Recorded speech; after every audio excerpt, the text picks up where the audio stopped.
Баршаңызға сәлем, сіздермен бірге мен Анар Елемесқызы. Менің арнама қош келдіңіздер. Алдымен менің арнама тіркеліп, колокольчик батырмасын басуды ұмытпаңыздар. Бүгін мен сіздерге дастарханның көркін келтіретін, шұжықтан жасалатын тіске басардың рецептісімен бөлісетін боламын.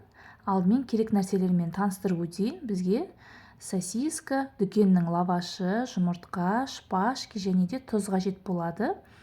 Алдымен осы шұжықтарымызды сыртын бір жуып тазалап аламыз. Кейін осы сыртындағы қабықтарын ашып, барлығын тазалап қоямыз.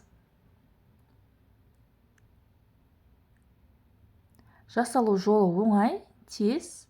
Балаларыңызға немесе дастарханға қоюға да өте әдемі көрінеді. Міне мен барлығын тазалап алдым. Енді келесі кезекте осындай бір ыдысымызға жұмыртқамызды жарып аламыз. Негізі бір жұмыртқа да жарайды. Мен екеуін алдым. Үстіне тұзымызды сеуіп, шанышқымен жақсылап біркелкі етіп араластырып аламыз.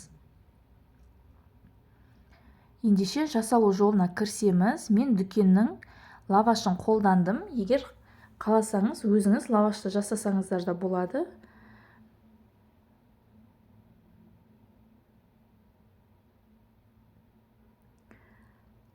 Алдымен лавашқа осы жұмыртқамызды осылай кисточкамен барлық жеріне бірдей тегіс қылып жағып шығамыз.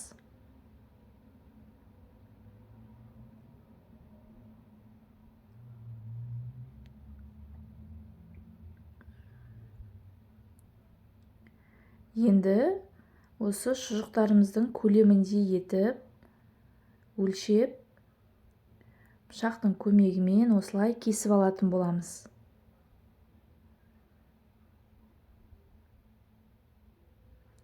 Және де дәл осылай видеодағыдай барлығын орап шығамыз.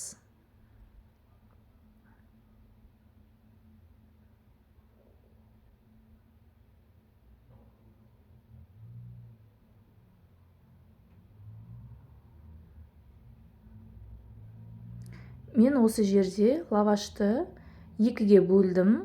Тым қалың болып кететін болғандықтан осылай екіге бөле салдым. Сіздер де солай істесеңіздер де болады. Арасында жұмыртқа жағу маңызды.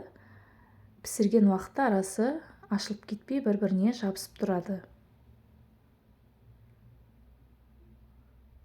Осындай артық жері болса кесіп тастасаңыздар болады.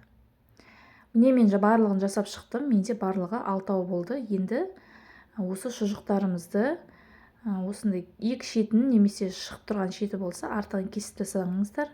Және де барлығын көлемін бірдей қылып 4-ге, 5-ке немесе 6-ға кесіп осылай кесіп аласыңыздар.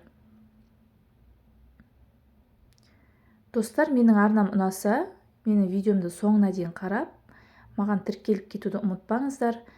Және де колокольчик батырмасын басып отырсаңыздар, келесі уақытта көптеген қызықты видеолар, пайдалы видеолар, рецепттер салатын боламын.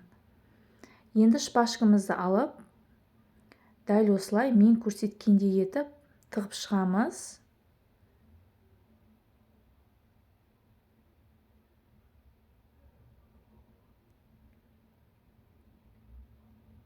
Міне жасалу жолы оңай. Ал ендеше қызып тұрған табамызға сұйық майымызды құйып, осы кәуап тәріздес тіске басарымызды пісіріп аламыз. Отқа көп қоймаңыздар, тез пісіп кетеді, күйіп кетуі мүмкін. Төрт жағын бірдей етіп пісіріп аламыз. Екі астын, екі қапталын барлығы видеода толық көрсетілген. Балдарыңызға ұнайтынына сөзсіз сенімдімін.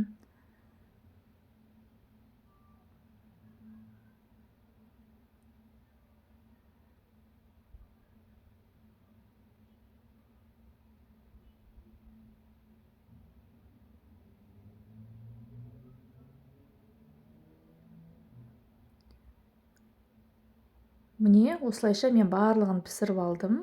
Және де осылай қонақтарыңызға ұсына берсеңіз болады. Міндетті түрде жасап көріңіздер, өте оңай, көп нәрсені қажет етпейді. Менің арнама тіркеліп, лайк басып, қоңыраушаны басып кетуді ұмытпаңыздар. Сіздермен бірге болған мен Анар Елемесқызы. Сау болыңыздар.